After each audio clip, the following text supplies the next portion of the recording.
Sayın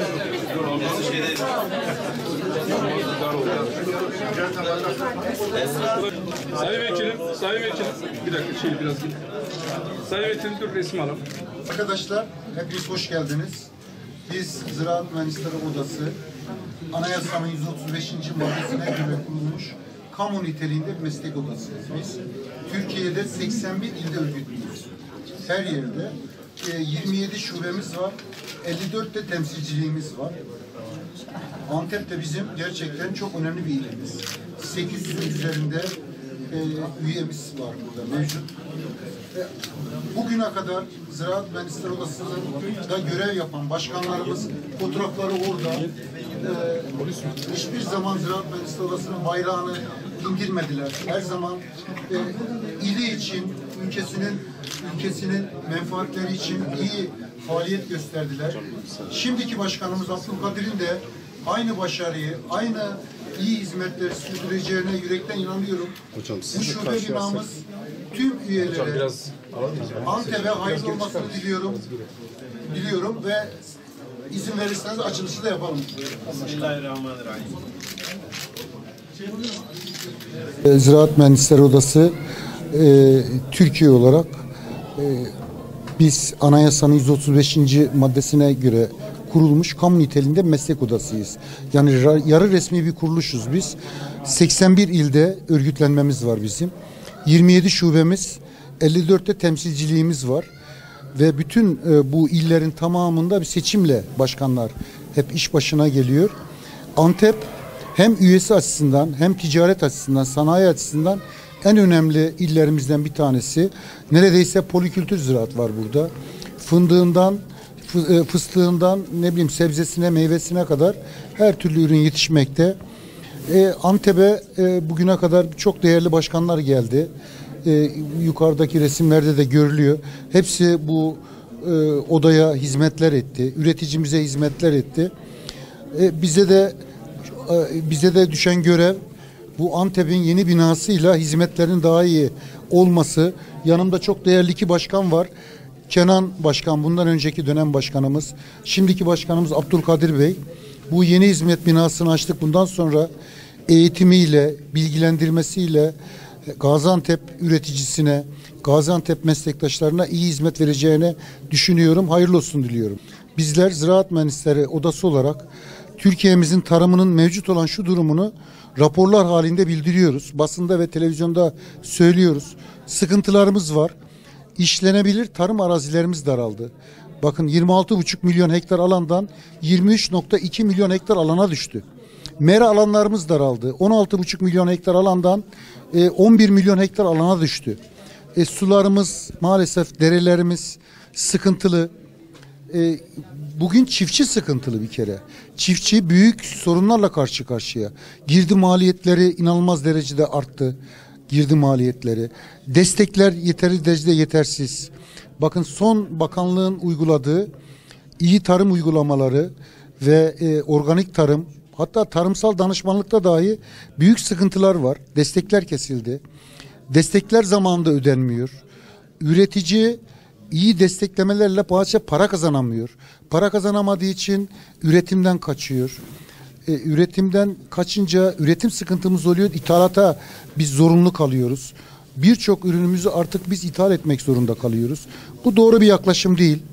Biz bunları Ziraat Mühendisleri Odası bir meslek kuruluşu olarak rakamlarla bakanlığa iletiyoruz. Kamuoyuyla paylaşıyoruz. Yani sıkıntılarımız inşallah iyi bir politikayla düzelir. Tek bizim temennimiz bu. Biz bunları, hayvancılığımızdaki sıkıntıları, bitkisel üretimdeki sıkıntıları, her konudaki sıkıntılarımızı bakanlığa, mevcut olan iktidara biz bunları iletiyoruz. Yalnız da onunla da kalmıyor. Basınla ve televizyonla, yani görsel ve yazılı basınla bunları paylaşıyoruz. Doğrusunun ne olması lazım? Çözümün ne olması lazım? Bunları biz bilgilendiriyoruz. Bilgilendirmeye de genel merkez olarak ve şube başkanlarım bunları iletmeye devam edecek. Antep'in de birçok sıkıntıları var. Şirketlerin sıkıntıları var. Bazı kurum kuruluşların sıkıntıları var. Bu sıkıntıları açık yüreklilikle bir meslek odası olarak, yani bir kamu niteliğinde bir meslek odası, demokratik bir kitle örgütü olarak biz bunları açıklayacağız, açıklanmaktan da korkmayacağız. Dolayısıyla mera alanları düştü. Bugün hayvancılığımızı geliştireceksek, et fiyatlarının düşmesini istiyorsak meramızı korumamız lazım. Merahta ıslah çalışmalarının yapılması lazım.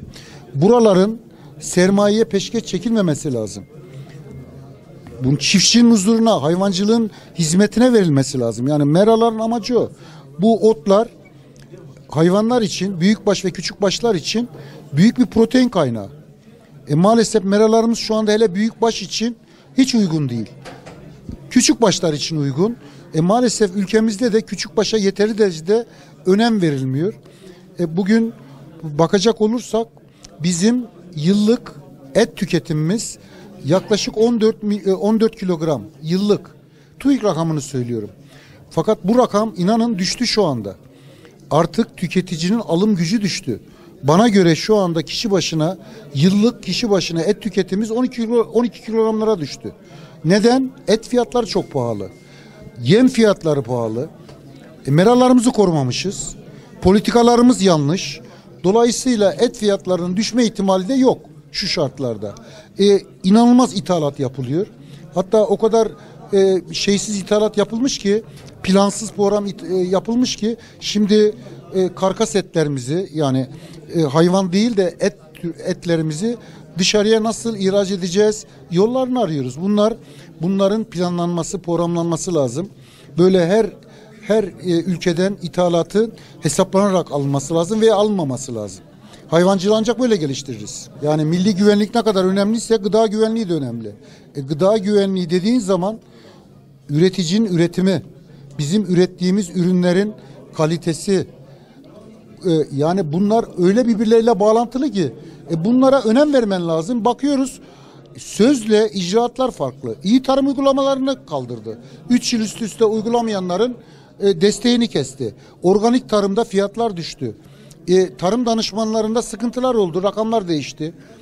Fiyatlar var. Yani o şekilde bir rakam düşüklüğü söz konusu.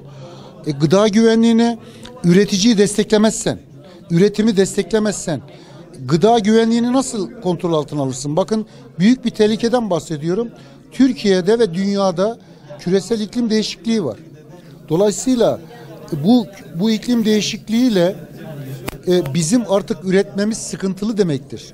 Üretici bir taraftan girdi maliyetleriyle uğraşırken bir tarafta da iklim uğraşıyor. Bakın hala yağmur yağmadı doğru dürüst. Şu anda yağmura ihtiyacımız var.